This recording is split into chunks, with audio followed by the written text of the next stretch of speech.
warahmatullahi wabarakatuh. Hamdan wa syukran lillah, salatan wa salaman ala rasulillah, amma ba'd. Allahumma shalli ala sayyidina Muhammad wa ala ali sayyidina Muhammad. Rabbi zidni ilma warzuqni fahma, amin ya rabbal alamin. Semoga kita selalu dalam lindungan Allah Subhanahu wa taala.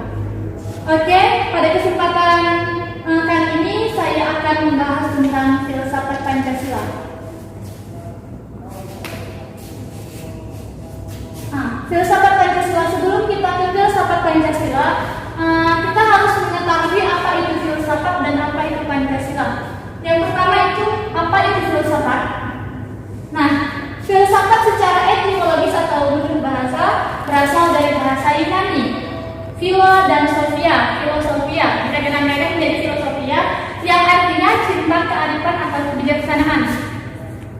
Sedangkan filsafat menurut terminologis atau istilah ialah upaya manusia untuk mengatasi untuk mencari kebijaksanaan hidup yang nantinya bisa menjadi konsep kebijakan hidup yang bermanfaat bagi peradaban dunia. Oke? Untuk Pancasila itu sendiri ialah pengertian Pancasila secara etimologis, pengertian Pancasila secara historis, pengertian Pancasila secara terminologis, dan pengertian Pancasila dari beberapa tokoh negara. Kita masuki untuk pengertian Pancasila secara etimologis atau secara bahasa. Nah, perkataan atau kata Pancasila mula-mula terdapat pada perpustakaan Buddha dalam kitab Tripitaka.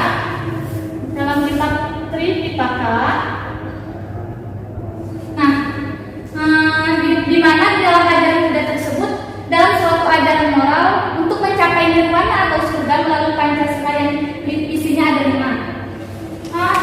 Kita lanjutkan untuk pengertian Pancasila secara historis. Nah, pengertian Pancasila secara historis itu terjadi pada tanggal 1 Juni 1945 ketika Insinyur Soekarno berpidato tanpa teks mengenai rumusan Pancasila sebagai dasar negara. Kita masuki untuk pengertian Pancasila secara terminologis. Nah, pengertian Pancasila secara terminologis saat proklamasi 17 Agustus 1945 telah melahirkan negara Republik Indonesia.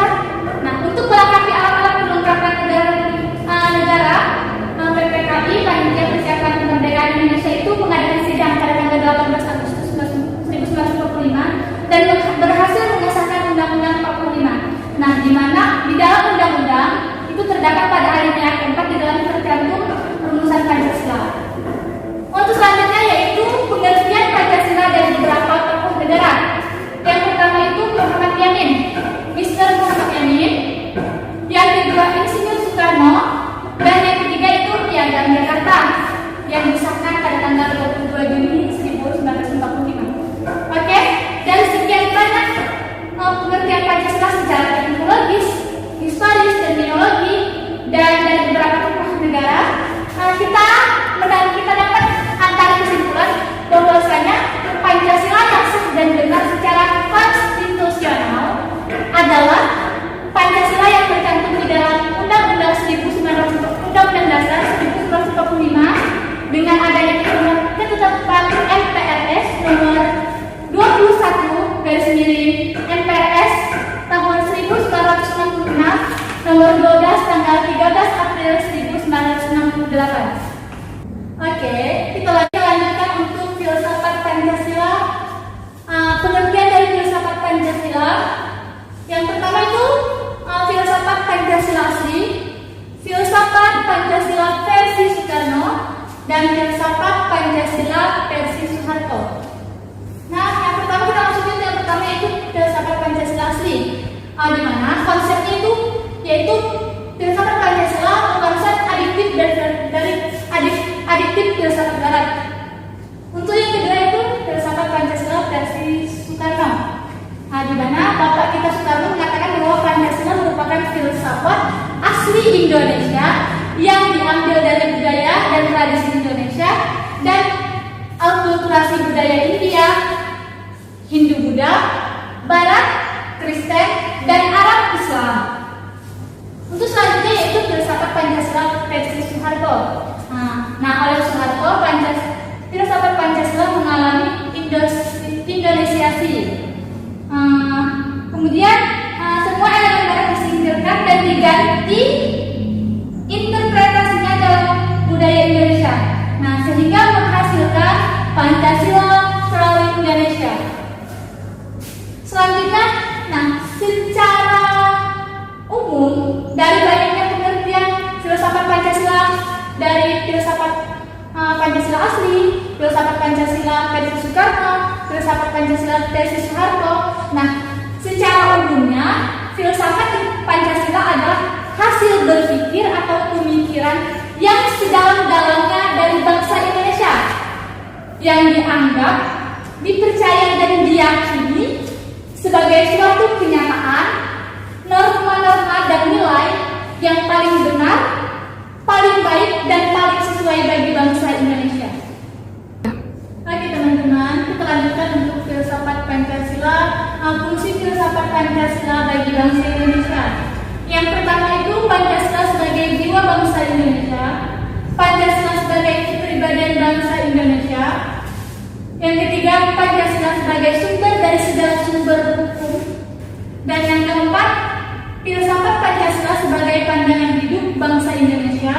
Dan yang terakhir, yang kelima, Pancasila sebagai cita-cita dan tujuan bangsa Indonesia. Oke, untuk tujuan filsafat Pancasila, yang pertama itu untuk menciptakan bangsa yang religius dan taat kepada Tuhan yang Maha Esa. Yang kedua, menjadi bangsa yang menjunjung tinggi keadilan baik secara sosial maupun ekonomis. Dan yang ketiga, menjadi bangsa yang memahami hak asasi manusia atau HAM. Dan yang keempat, untuk menciptakan bangsa yang menjunjung tinggi demokrasi. Dan yang terakhir, yang kelima, menjadi bangsa yang nasionalis dan mencintai tanah air, yakni tanah air kita Indonesia. Oke, untuk apa sih bukti falsafah Pancasila sebagai dasar negara, sebagai dasar falsafah negara Indonesia? Dan yang pertama itu falsafah Pancasila sebagai dasar negara Indonesia di dalam pidato Insinyur Soekarno pada tanggal 1 Juni 1945. Dan yang kedua dalam naskah politik yang bersejarah pada tanggal 22 Juni 1945.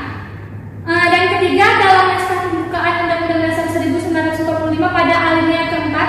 Dan yang keempat dalam Mukadimah Konstitusi Republik Indonesia Serikat atau RIS pada Desember 1945. Yang kelima dalam Mukadimah Undang-Undang Dasar sementara Republik Indonesia UUDS Republik Indonesia tanggal 17 Agustus 1950. Dan yang terakhir dalam pembukaan Undang-Undang Dasar 1945 alinea keempat setelah dekret Presiden Republik Indonesia pada tanggal 5 Juni 1969.